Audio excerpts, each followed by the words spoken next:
Okay, let's unpack this. Welcome to the deep dive. You've brought us a mountain of material today. We're diving deep into a single case, but one that really shifted things, didn't it? Yeah. The 1999 murder of Hae Min Lee and the, decades-long legal fight around Adnan Syed. It really did. It became this huge touchstone, almost infamous thanks to media like Serial. Exactly. And for you listening, this isn't just a story you might have heard about.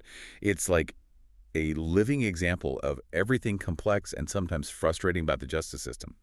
Our goal here is to really map out this incredibly tangled timeline for you.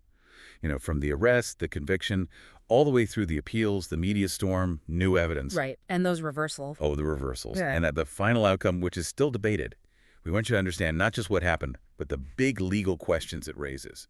Things like due process, evidence, how reliable is witness testimony.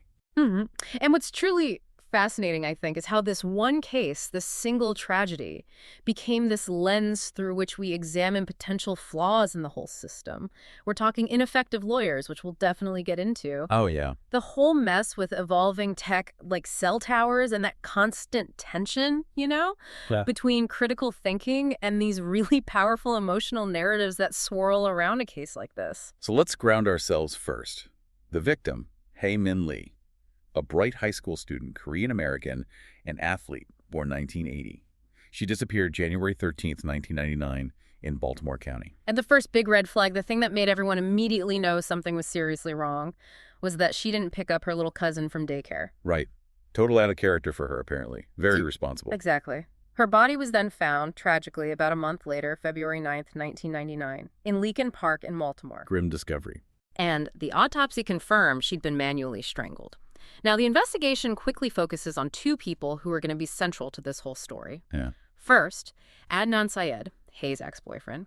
He gets arrested February 28th, 1999. Okay. And second, his friend Jay Wilds. Jay confesses pretty quickly to being an accessory after the fact. Yeah. He claims he helped Adnan bury Hae's body. Okay, so Jay is key from the get-go. Let's rewind a bit then to that initial period, 1999-2000. The investigation, the trial, the conviction. Hae was last seen, around 2:15 p.m. at Woodlawn High on January 13th. That's the timeline, yeah. And police actually talked to Syed pretty early on, like 6:30 p.m. that same evening. He told them he saw her right after school ended, but that was about it. Standard procedure, talking to the ex-boyfriend. Right. But then, after her body is found in February, things escalate. Just 3 days later, February 12th, police get an anonymous call. The anonymous tip. Yeah, telling them to look harder at Syed. Now, anonymous tips can be shaky ground, Sure. but this one led them directly to Jay Wilds, who was definitely in Syed's circle of friends. And Jay. He becomes the absolute cornerstone of the prosecution's case, doesn't he? Completely. He gives police this detailed story, though. Importantly, it changed on some details over time, but the core was Syed told him he planned to kill Hae, then confessed he did kill her on the 13th and needed Jay's help burying the body in Leakin Park. And Jay helps them find Hae's car, too, right? That must have seemed like strong corroboration. It did. Finding the car, based partly on Jay's info, made him seem credible. He was the state's star witness. But he was also getting something out of this deal, yeah? Oh, absolutely. Huge leverage. He's looking at serious time as an accessory to murder. But he takes a plea deal, testify against Adnan, and what does he get? What was it? 5 years suspended, plus 2 years probation. Basically, he walks away with no jail time for helping bury a body. Wow, okay. That's a massive incentive to tell the story the state wants to hear, isn't it? Precisely. And that's why his testimony, the inconsistencies, the changes in timing and locations in his different statements, that all became a huge focus later on for appeals, for Serial, for everyone questioning the conviction. So, with Jay's testimony as the centerpiece, Syed is charged. Yeah. First-degree murder, kidnapping, false imprisonment, robbery, heavy charges. Very serious. And his defense attorney was Cristina Gutierrez. Now, her name becomes really significant later. Right. But even initially, things weren't smooth. The first trial, it didn't even finish. No, it crashed and burned. December 1999, ended in a mistrial. And the reason is just wild. What happened? The jurors overheard Gutierrez in a shouting match with the judge. She accused the judge of lying during a sidebar conversation, apparently. We're kidding. In front of the jury. Well, close enough they could hear it. It completely poisoned the well. Showed this really volatile relationship between the defense and the court right away. Maybe, foreshadowing some later questions about her judgment. So, mistrial. But they didn't wait long for round two. Nope. Second trial started quickly, January 2000, lasted about 6 weeks. And this time, February 25th, 2000, the jury comes back guilty on all counts. And the sentence. Life plus 30 years. Devastating. Syed's family fired Gutierrez immediately after the verdict, as you might imagine. Understandable. He filed an appeal pretty quickly, but it failed. Looked like that was it. He was going to spend his life in prison. You mentioned Gutierrez's name becoming significant. What else should we know about her context? Well, it came out later and was argued in appeals that she was having significant professional and health problems around this time near the end of her career. Oh. Yeah, she was actually disbarred in 2001, just a year after Syed's conviction, for mismanaging client funds. Serious ethical breach. And sadly, she passed away in 2004. Okay, so that definitely adds weight to the later arguments that maybe she wasn't just making strategic errors, but was genuinely impaired. That became the core of the ineffective assistance of counsel claim. That her performance wasn't just subpar, it fell below the constitutional standard, especially regarding things she failed to investigate. Which brings us to, well, the earthquake. 2014, Serial. Exactly. 14 years that conviction stood, pretty much unquestioned in the public eye. Then Serial drops. And it wasn't just a podcast, it was a phenomenon. First season, all about this one case. Sarah Koenig hosting. The numbers were just staggering. You said it earlier, over 100 million downloads by mid-2016. Yeah, incredible reach. It wasn't just reporting. It was investigative journalism, reaching a global audience, turning millions of people into amateur detectives, poring over every detail. It put immense pressure on the system. And it shone a massive spotlight right on Syed's ongoing efforts to get post-conviction relief. That process had actually started way back in 2010. Ah, okay, so he'd been fighting it already. Yes, he filed that petition alleging ineffective assistance from Gutierrez back then. Serial basically took his main legal argument and made it famous. And that main argument hinged on one person, didn't it? Asia McClain. Absolutely. The potential alibi witness. McClain said, quite clearly, that she saw and spoke with Adnan in the Woodlawn High Library after school let out on January 13th. Which is critical because the prosecution's timeline had Hae being attacked miles away in the Best Buy parking lot at that exact same time. Precisely. If McClain's account was true and believed by a jury, it blows the state's timeline completely out of the water. So why didn't Gutierrez call her at the original trial? That was the million-dollar question, right? That was the core of the ineffective counsel claim. But initially, it didn't succeed. In January 2014, just before Serial blew up, actually, Judge Martin Welch denied that petition. Why? What was the reasoning? Welch ruled Gutierrez's decision not to call McClain was strategic, not incompetent. The rationale was a bit technical. Something about McClain's initial letters having slightly inconsistent timing, and Syed himself having trouble recalling his exact movements that day initially. Welch basically said Gutierrez made a reasonable professional judgment call. But that wasn't the end of it, obviously. Not by a long shot. Serial hits, public interest explodes, Syed gets permission to appeal Welch's denial. And crucially, Asia McClain files a new affidavit clarifying her timeline, sticking to her story. So the courts had to take another look. They did. The case was reopened for post-conviction relief, and this led to that big hearing in February 2016, 5 days long. And McClain testified in person this time. Yes. She got on the stand and testified clearly that she was with Syed in the library during that critical window after school on the day Hae disappeared. That testimony finally gave real teeth to the argument that Gutierrez had been deficient for not tracking her down and presenting her back in 2000. Okay, so the alibi is one major pillar. What was the other big legal angle they pushed in that 2016 hearing? The cell tower evidence. This was huge. The argument was, again, ineffective assistance. Gutierrez failed to challenge the reliability of the state's cell tower location data. This is the data that supposedly put Syed's phone near Leakin Park where the body was buried later that night. Exactly. The state relied heavily on pings from Syed's phone, particularly for 2 key incoming calls around 7 p.m. to place him near the burial site. Incoming calls. That distinction matters, right? It matters immensely. It turns out the technology back then, or at least the way AT&T documented it, was really only considered reliable for location data for outgoing calls. Ah, The defense argued, and evidence later supported, that for incoming calls, the location data from the tower ping was not reliable for pinpointing where the phone actually was. and Gutierrez didn't challenge this, didn't cross-examine the state's expert on this specific point. Apparently not effectively, or perhaps not at all, regarding the incoming call reliability issue. And the smoking gun that emerged later was this fax cover sheet. Right, I remember reading about this. Yeah, a cover sheet that came with the cell records provided by AT&T to the police way back when, and it had this disclaimer on it, basically saying, hey, location data for incoming calls, not reliable. And the defense never got that, or Gutierrez got it and didn't use it. That's the million-dollar question again. Either way, it wasn't used to challenge the state's expert. It was a critical piece of context that was missing at trial. And then other media picked this up too, right? Like the Undisclosed podcast. Yes, Undisclosed did a really deep dive, particularly on the technical evidence. They dug into the cell data, the expert testimony. And did they actually get the state's original expert to sort of backtrack? They did. They persuaded Abraham Aronowitz, the prosecution's cell phone expert from the 2000 trial, to sign an affidavit. He stated that if he had been aware of that disclaimer on the fax cover sheet about incoming calls being unreliable, his testimony about the certainty of the location data would have been different, maybe even inadmissible. Wow. Okay, so now you have a credible alibi witness who wasn't called, and the state's own technical expert saying the key location evidence might have been presented incorrectly. Exactly. That combination proved powerful, at least temporarily. In June 2016, Judge Welch, the same judge who initially denied relief, reversed his own decision. He granted Syed a new trial and vacated the conviction.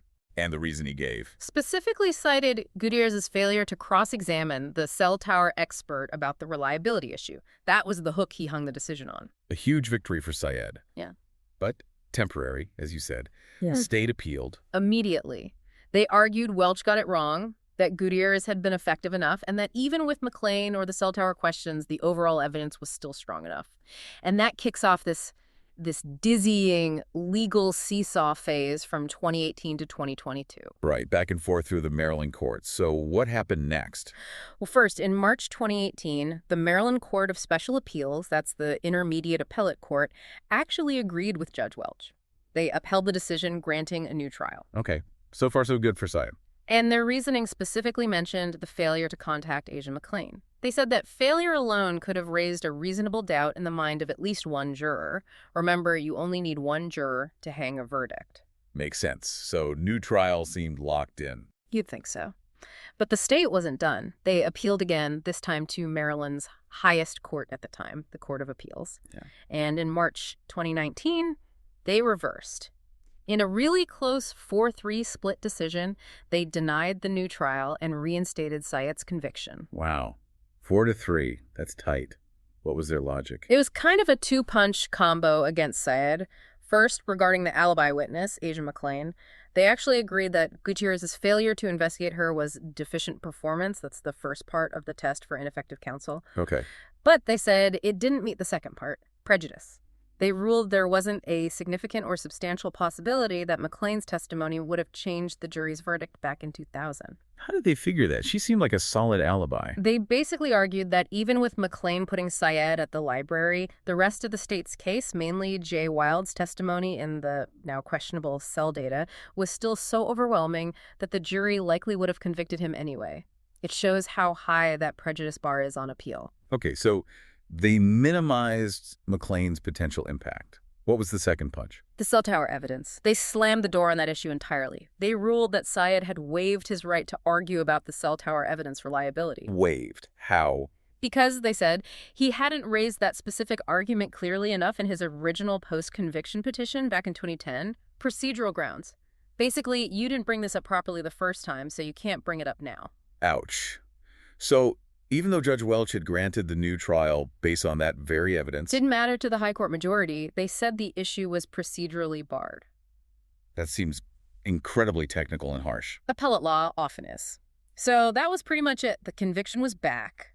Syed tried one last avenue, the U.S. Supreme Court. And did they take the case? No. In November 2019, they declined to hear the appeal. That's common. They only take a tiny fraction of cases. But it meant the Maryland High Court ruling stood. The conviction was final, legally speaking. So Syed's back to serving life plus 30? It looks like the end of the road, legally. It really did. The Maryland Attorney General even put out a statement saying the evidence was overwhelming and justice was served. But things were happening behind the scenes, weren't they? Shifting away from legal arguments about the trial and towards the physical evidence. Exactly. While the appeals based on Gutierrez's performance failed, attention turned back to the actual forensic evidence, or lack thereof, driven partly by Syed's supporters and new legal team, and also, eventually, by the prosecutors themselves. Remember, the original conviction relied so heavily on Jay's testimony and that cell data.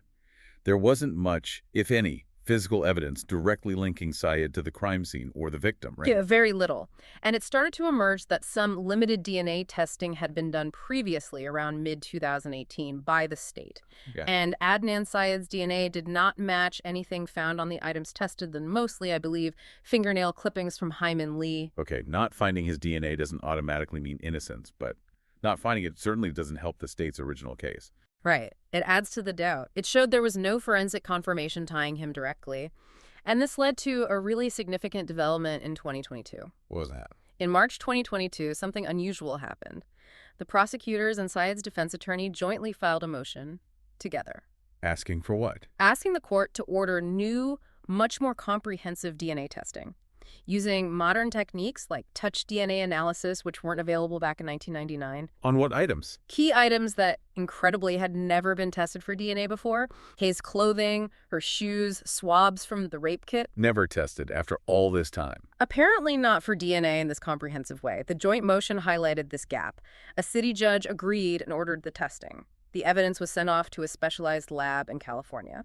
Okay, so the DNA results are pending. Yeah. But then comes maybe the biggest bombshell of the entire case. Yeah. September 2022. Yeah, this was stunning. The Baltimore City State's Attorney's Office, the prosecutors filed a motion to vacate Adnan Syed's conviction. The prosecutors themselves wanted to throw out the conviction. Why? Based on Brady violations. That's huge. Brady v. Maryland is the Supreme Court case saying prosecutors must turn over potentially exculpatory evidence favorable to the defendant, to the defense. And the prosecutors were now saying the original team failed to do that back in 1999-2000? Exactly. They said their own internal review of the old case files uncovered evidence that should have been disclosed but wasn't. Two main categories. What were they? First, they found evidence, like handwritten notes, related to other potential suspects that police had apparently considered early on, but this info wasn't given to Gutierrez. Other suspects. Okay. Second, and this was really explosive, they found information suggesting the state knew about but didn't disclose at least one specific alternate suspect who had actually threatened Hae Min Lee's life. Someone who, according to these old notes, might have had the means, motive, and opportunity. Wow. Tell me more about these alternate suspects. This sounds critical. The motion laid out some chilling details from those old files. One of these potential suspects had reportedly threatened Hae, saying he would make her disappear. A direct threat. Yes. Also, remember Hae's car, found weeks later. The motion revealed it was found parked near the home of a relative of one of these alternate suspects. Okay, that's proximity. Significant. And perhaps most disturbing, one of these two main alternate suspects they identified was later convicted of serial rape and sexual assault. Information that, had the defense known, could have been used to suggest someone else had the propensity and opportunity. So the state essentially admits, decades later, we should have told the defense about these guys. That's the core of the Brady claim. Hmm. Now, there was some immediate pushback, wasn't there, about interpreting one specific note? Yeah, I remember the original prosecutor, Kevin Urich, came forward saying the motion misinterpreted one of his notes about a threat. He claimed the he threatening to kill her referred to Syed, not an alternate suspect. Right. That created some confusion. But the state's attorney's office pushed back on Urich, saying, look, that one note isn't the only basis for the Brady violation. It was the totality of the undisclosed information about other leads, other suspects, the car location. Regardless of who made that specific threat in that one note, the defense didn't have the full picture. Okay, so the Brady violation stands, according to the current prosecutors, and then the DNA results came back. They did. And again, crucially, no trace of Adnan Syed's DNA was found on any of the items tested, including Hae's clothes and shoes. Some ale DNA was found on her shoes, but it didn't match Syed. So no DNA link, plus the state admitting it withheld evidence about other suspects. That combination was decisive for Judge Melissa Finn. On September 19, 2022, she granted the motion, vacated Syed's conviction. And he walked out of prison that day. He did, after 23 years behind bars. An unbelievable moment. And what happened with the charges then? If the conviction is vacated, does he face a new trial? Well, the state had 30 days to decide, but they moved quickly. In October 2022, citing the new DNA results specifically, the state's attorney's office filed what's called a nolle prosequi. It means? It's Latin, basically means we will no longer prosecute. They dropped the charges completely, dismissed, Yeah. based on the DNA results and implicitly the lack of faith in the original case without that withheld evidence. Okay, so now it's finally over, right? Conviction gone, charges dropped, he's free. You would absolutely think so. But what- no, this case just refuses to follow a straight line. Another twist was coming, this time involving victims' rights. Hae Min Lee's family. Her brother, Young Loo. He appealed the decision to vacate the conviction, not on the merits of the evidence, but on procedure. What was the procedural argument? He argued that under Maryland law, as the victim's representative, he wasn't given sufficient notice to attend the vacatur hearing in person. He had attended remotely, via Zoom, and even spoke. But his lawyer argued the notice was too short for him to travel from California, where he lived, to be there physically in the courtroom, a violation of his rights as a victim under state law. Okay, that's a very specific procedural point. Did it work? Shockingly, yes.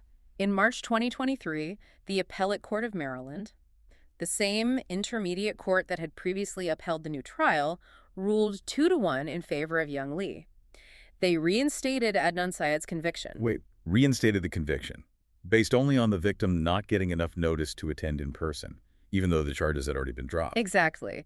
It created this bizarre legal situation.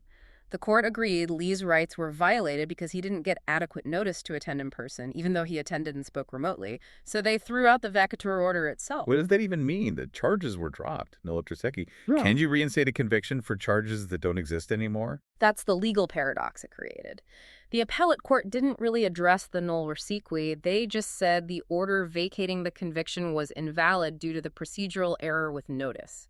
Technically, the conviction popped back onto the books. That's baffling. Did they say anything else? They also criticized the way the prosecutors filed the original motion to vacate. They said it wasn't detailed enough, didn't explicitly name the alternate suspects, or fully explain why the state now believed they, and not Syed, might be responsible. So procedural complaints on multiple fronts, but nothing about the actual Brady evidence or the DNA results. No, the ruling was strictly about the procedures surrounding the vacatur hearing and the motion itself. It ignited a huge debate about victims' rights versus the process for correcting potential wrongful convictions. So Syed's conviction is technically back. Did he have to go back to prison? He didn't immediately. His lawyers appealed this reinstatement, obviously.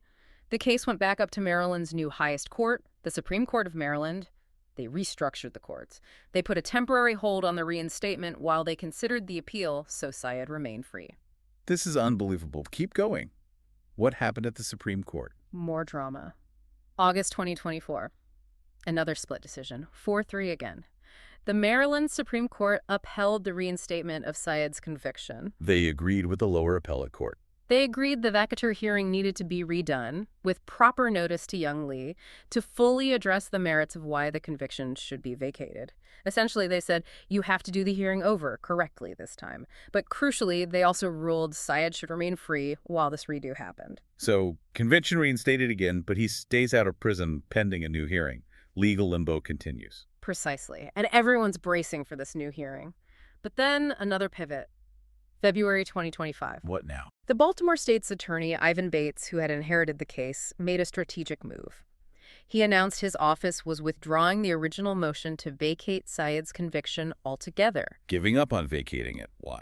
likely to avoid getting stuck in this endless loop of appeals about the vacatur process itself. Instead, he announced they would support a different legal path for Syed to remain free. Which was? A motion for sentence reduction under Maryland's relatively new Juvenile Restoration Act, or JRA. Ah, okay. Tell us about that. The JRA allows individuals who were sentenced to long prison terms for crimes committed when they were minors. Syed was 17, remember, to petition for a sentence reduction after serving a certain amount of time. I think it's 20 years in Maryland. Right. It acknowledges that juveniles are different, brain science, potential for rehabilitation. Exactly. It provides a way to revisit those long sentences imposed on teenagers. So Bates said, okay, we won't fight about the vacatur anymore, but we will support reducing his sentence under the JRA. So they filed that motion. Syed's team filed it, and the state supported it. There was a hearing in February 2025 specifically on the JRA request. And in March 2025, Judge Jennifer Schiffer issued her ruling. The final decision. She granted the motion and reduced Syed's sentence to time served. Time served, meaning the 23 years he already spent in prison. Correct. Which achieved the practical outcome. Adnan Syed would remain free. But what about the conviction? Is it still technically reinstated? Yes. And this is the absolutely crucial, bizarre takeaway. Because the state withdrew the motion to vacate, and the courts had reinstated the conviction based on the procedural flaw, the conviction itself remains on the books. So, legally speaking, Adnan Syed is currently a convicted murderer. Yes. But his sentence was reduced to the time he already served, so he can't be reincarcerated for it. That is the precise, confusing, and perhaps deeply unsatisfying legal reality of where this case stands today. The conviction stands, but the sentence is complete. Wow, what a journey. So just to recap for everyone listening, conviction in 2000, based on a key witness and cell data. Decades of appeals, media blows it up, focusing on the alibi and cell data flaws. A judge grants a new trial, gets overturned. New DNA tests find nothing. Prosecutors themselves find Brady violations, get the conviction vacated, charges dropped. Then the victim's brother appeals on procedural grounds, gets the vacatur reversed, conviction reinstated twice by appellate courts. Finally, the state drops the fight over the vacatur but supports sentence reduction under the Juvenile Restoration Act. Resulting in conviction technically stands, but sentence reduced to time served. He's free, but legally the murder conviction wasn't ultimately overturned on the merits. An incredibly complex path. It really highlights issues of ineffective counsel, the impact of suppressed evidence, Brady, and this really difficult, evolving area of victims' rights, especially when they intersect with claims of potential innocence. It's just a masterclass in legal complexity. So, connecting this to the bigger picture, what are the main lessons here? The influence of media seems undeniable. Oh, absolutely. Serial fundamentally altered the trajectory of this case. It forced the system to re-examine a conviction that likely would have remained untouched. It shows the power, and maybe the peril, of popular media intervening in the justice system. And it highlights that tension, doesn't it? Between the legal system's need for finality for a case to be closed and the possibility that new evidence, new technology, or uncovered errors mean the initial result was wrong. Exactly. How do you balance finality with the ongoing pursuit of truth, especially when applying modern science or standards retroactively to old cases? The Syed case is Exhibit A for that struggle. So the big question this leaves us with, maybe for you listening to ponder, you have a case with no DNA linking the convicted person, serious questions about the original key witness, confirmed Brady violations by the state, a potential alibi. Yet the conviction ultimately gets reinstated on a procedural point related to victim notification. What does that say about the balance between achieving justice for the victim, Hae Min Lee, and ensuring a fair process for the accused? It's a profound question, because the outcome feels unresolved. The charges were dropped, nomme prosequi, based on the evidence, or lack thereof, but the conviction snaps back due to procedure. You're left with this legal ghost, a conviction without active charges, and a sentence already served. And meanwhile, the public is left wondering, if not Adnan Syed, then who did kill Hae Min Lee? That question hangs heavy over this entire saga. The identity of the person responsible remains, at least in the public and now perhaps even legal sphere, contested and ambiguous. A truly unsettling place to leave it. It shows that sometimes, even after decades of legal battles, the system doesn't always deliver a clear, satisfying answer. Definitely something to mull over.